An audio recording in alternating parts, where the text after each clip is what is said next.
Eto guys. Ah, guys, magandang sa inyo lahat, sa aking viewers, sa walang sawang suporta nyo sa akin. Maraming salamat sa binibigay nyo, lalong-lalo na po sa aking mga naging kaibigan. Maraming salamat po, guys. Share ko lang po, guys. Sa panahon ngayon, sobrang hirap ng buhay nito. Maraming dahilan at paraan ang panloloko ng isang tao. Maraming dahilan sa mani-scam na bakit mayroong mga ganun tao na nakapanloko ng tao. Scam. Alam mo, share ko lang guys, yung anak ko ay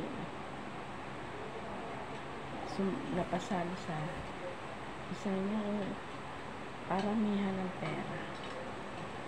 Alam mo, lahat ng kanyang sweldo, tapos ATM, isang lata ng 20,000, tapos mayroon pang yung sa SS, napasali pa yun. Dahil sa mga magagandang pananalita ng mga scammer, alam nyo ba, isali niya lahat ng pera na. Ngayon, hindi mo naman ang gagawin namin kung paano na syempre wala na yun, hindi mo na makikita yun, hindi mo na sila ibablock ka na noon dahil mga scammer sila, dahil kung alam lang nila makapanloko ng kapwa, makapanglamang para meron lang sila makapanloko ng kapwa. Alam mo guys, share sa mga taong mga ganyan, alam mo po yung panloloko nyo, marami po naapektuhan at nahihirapan sa mga ginawa nyo, kasi apektado rin po kami lahat. Kasi una, mga anak niya wala din makain dahil sa panloloko nyo. Lalong-lalo na ako, imagine niyo, mapuputulan kami ng kuryente dahil po doon sa pang-scam nyo. Alam mo, minsan ang kahinaan ng isang tao ay sinasamantala ng mga matatalinong taong magagaling magsalita, pero bakit din pa sa mga walang-wala, doon pa sila makapanloko. Alam nyo, hindi naman kayo magtatagumpay. Lahat naman yan ay babayaran nyo. Dapat maging patas kayo. Lumabang kayo ng tama, magtrabaho kayo para kayo ay kumain at paano kumita, dahil po marami pong pamilya kayo naaapektuhan, at lalong-lalo na po yung pagluloko nyo. At doon sa mga taong nahihirapan at mahirap na pinahirapan nyo pa, alam mo yung kakapiranggot mo ng mga sweldo na ibigay lang sa inyo sa mga panluloko ng mga scammer na yan, para lang sila makapanlamang. Oo, natutuwa kayo, pero yan, may katapusan din yan. Dito kayo sa lupa, masaya kayo, pero yung pagbabayaran nyo yan, may karma po yan. Kaya wag po kayo magpakasaya sa ginawa nyo, sa panloloko nyo sa kapwa nyo. Dahil may hangganan po ang lahat ng yan. Dahil ang inagawan nyo ng iyong panloloko ay kapwa mga mahihirap din na kakapiranggot na sweldo, kinuha nyo pa. para lang meron kayong ma-scam na kapwa nyo.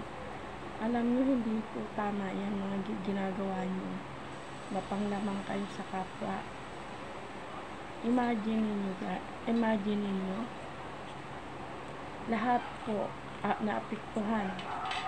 Una-una, ito, mapuputulan kami ng kuryente. Pati tindahan namin naapektuhan. Walang kami ng hanap buhay. Dahil sa kahinaan ng aking anak, ay naibigay po dun sa mga scammer dahil medyo nasilaw sa kanilang pinapakita nila na na ganito, mabibili mo mga dami, mabibili mo lahat ng gusto mo para lang na nakuha nyo ang panluloko nyo. Alam nyo, syempre hindi rin po kayo aasenso. Ngayon po, masaya kayo sa ginawa nyo. Dahil po sa iyong panglalamang.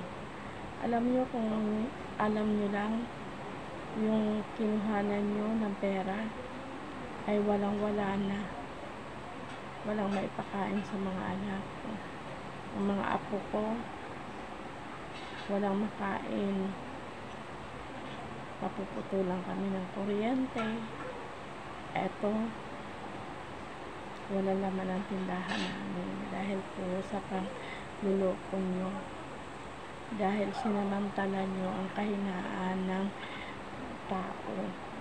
Dahil sa sobrang pinapakita nyo na magagandang busilak, yung magagandang halimbawa nyo na yayaman, mga ganito, ganyan, mga dalaw. Alam niyo po, nangyari din, nakikita ko na po yan kasi mayroon din po mga nagchat sa akin ng ganyan, pinapakita nila pero hindi po ako nagpasilaw sa ganyan dahil alam mo, kung talagang yayaman kayong bigay talaga ng Diyos na pinaghirapan, hindi yung panglalamang sa kapwa. Kaya kayong mga scammer kayo, magtrabaho kayo, huwag mo kayo magpasamantala sa kapwa nyo dahil darating din po ang araw, bababayaran nyo yan. Hindi po natutulong ang Diyos sa mga ginawa nyo. Alam mo kung bakit ngayon, doon pala dito sa lupa, masaya kayo, pero doon po sa Panginoon hindi niyo po kayo makakaligtas dahil sa ginagawa nyo sa mga panluloko sa kapwa ay hindi po kayo magtatagumpay. Lahat po yan ay pagpabayaran nyo dahil po marami po kayong mga taong pinapahirapan, mga scammer. Hindi po kayo marunong lumaban ng patas. Dapat po kayo ay maghanap buhay kayo ng tama. Huwag po daanin sa panluloko. Ang mga niloloko nyo pa yung mga mahihina na madali nyo makuha at madali nyo malinlang.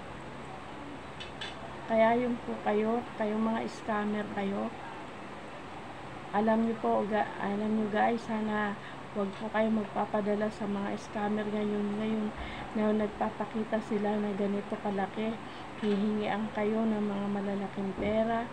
Alam nyo guys, huwag nyo na po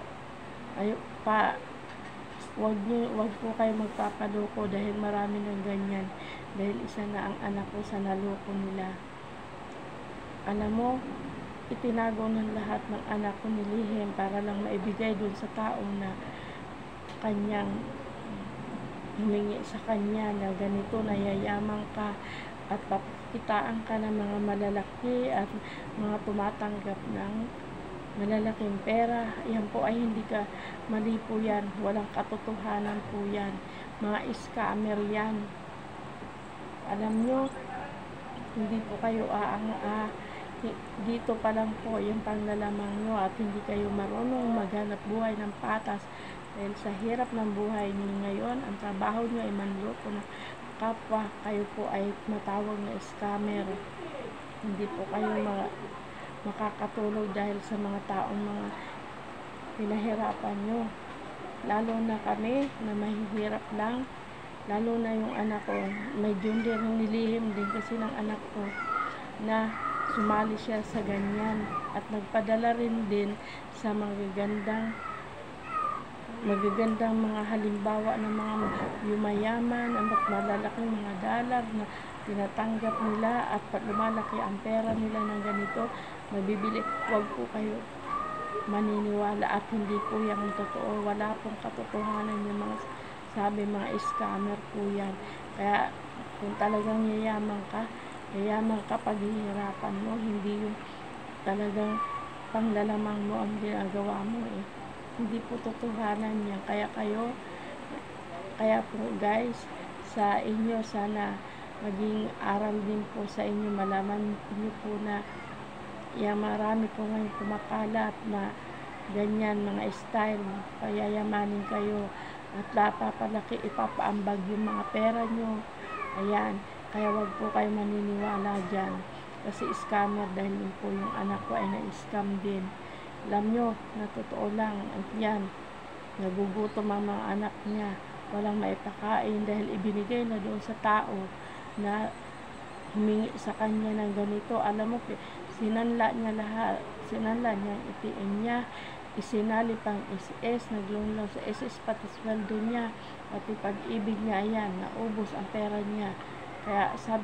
Kaya sa mga scammer dyan, ayan, tingnan mo, ginutom niya ang pamilya niya, mga anak niya, pati kami, mapuputulan na kami ng kuryente sa mga ginawa niyo. Kaya kayo, lumabang kayo, magtrabaho kayo, wag niyo pa sana puro kayo manluloko kasi sa mga ginagawa niyo. Imagine niyo, ayan, walang laman ng tindahan ko dahil nagpadala ang anak ko sa ganong sistema na matatamis na dila ng mga scammer. Kaya sa panahon ngayon, imagine niyo po, ako nga kami po ng asawa ko, kayod marino na, nagtitinda po lahat kami. Pinakaya po namin, sana po kayod na kayo po na manloko sa kapwa ay hindi po tama yun. Ano? Sopas? Ano sopas? Wala kami sopas. Wala kami sopas. Ano?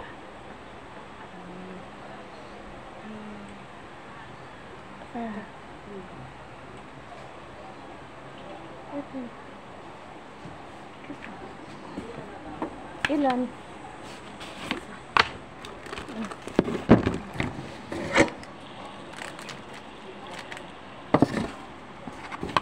Yeah.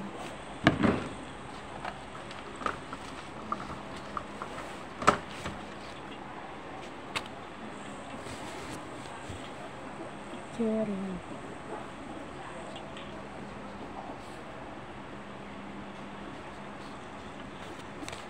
Kaya, yan po ang totohanan yan. Kaya, sa mga manloloko, ayan, mga taong mga mahihina at kapwa nyo rin na walang-wala ay niloloko mo.